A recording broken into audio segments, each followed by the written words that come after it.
चाळीसगाव तालुक्यातील पुरातन असे तीर्थक्षेत्र वालझरी देवस्थान इथं महाशिवरात्री निमित्त दिनांक 26 फेब्रुवारी रोजी दरवर्षी मोठी यात्रा भरते।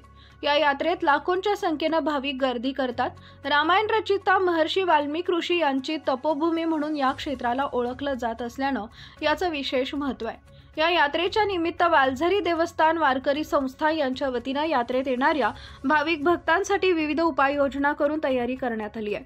त्यासोबत संस्थेचे विश्वस्त ॲडव्होकेट रणजित पाटील यांनी सह्याद्री न्यूजला माहिती दिली आहे। श्री क्षेत्र वालझरी वारकरी संस्थानच्या माध्यमातून उद्या या ठिकाणी महाशिवरात्री निमित्त आयोजित जी काही यात्रा संपन्न होत आहे, यासाठी येणाऱ्या सर्व भाविक भक्तांचं मी संस्थेतर्फे स्वागत करतो। दरवर्षी जर आपण पाहिलं तर लाख ते सव्वा लाख भाविक या ठिकाणी दर्शनाला येत असतात आणि त्या अनुषंगाने संस्थेने येणाऱ्या भाविकांची सुविधा व्हावी, त्यांना कुठलाही त्रास होऊ नये म्हणून एक भव्य अशी पार्किंगची व्यवस्था देखील बाहेर केलेली आहे, जेणेकरून वाहनांची व्यवस्थित वाहनतळावर त्या पार्किंग होती आणि गर्दी होणार नाही याची दक्षता घेतली गेलेली आहे। तसे येणाऱ्या जे काही भाविक असतील उद्याला त्यांच्यासाठी फराळाची व्यवस्था केलेली आहे। तसंच पोलीस प्रशासनाच्या माध्यमातून एवढी सगळा जो काही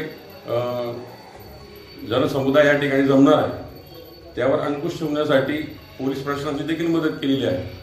येणाऱ्या यात्रेकरूंना एसटी महामंडळाच्या जास्तीच्या बसेस मिळाव्यात त्याची सुविधा उपलब्ध झाली व्हावी म्हणून एसटी महामंडळाला देखील पत्र दिलं आहे। आणि या सगळ्या गोष्टीमध्ये वैद्यकीय खात्याची काही मंडळी देखील या ठिकाणी उपस्थित राहणार आहेत, म्हणजे वैद्यकीय व्यवस्था देखील या ठिकाणी करण्यात आलेली आहे। मी आपल्या अनुषंगाने येणाऱ्या भाविक भक्तांना असं आव्हान करू इच्छितो की उद्या येताना आमच्या संस्थेला सहकार्य करावं। येताना ज्या काही भगिनी असतील, मायमाऊली असतील, त्यांनी मौल्यवान दागदागिने घालून येऊ नये। तसेच जास्तीचे पैसे जे असतील ते खिशात ठेवू नये, जेणेकरून या सुरक्षेच्या दृष्टिकोनातून या महत्त्वाच्या गोष्टी असतील त्यामुळे आम्हालाही सहकार्य लावेल आणि उद्या जास्तीत जास्त भाविकांनी या ठिकाणी यावं आणि महादेवाचं दर्शन घ्यावं। यातील प्रमुख मंदिर जे आहे ते महादेवांचं आहे आणि ही जी तपोभूमी म्हणून ओळखली जाते, या ठिकाणी वाल्मिक ऋषींनी तप केलेलं असल्या कारणाने या तपोभूमीला एक विशिष्ट असं महत्त्व प्राप्त झालेलं आहे। या ठिकाणी एक जलतळ आहे ज्यात आंघोळ केल्यानंतर दर महिन्याला अमावस्येला पौर्णिमेला बरेचसे भाविक भक्त येतात। ज्यांना संतती प्राप्त होत नाही असे लोक संतती होण्यासाठी नवस केले जातात आणि या ठिकाणी तो नवस केल्यानंतर त्यांना संतती प्राप्त होते आणि ते नवस फेडण्यासाठी देखील येत असतात।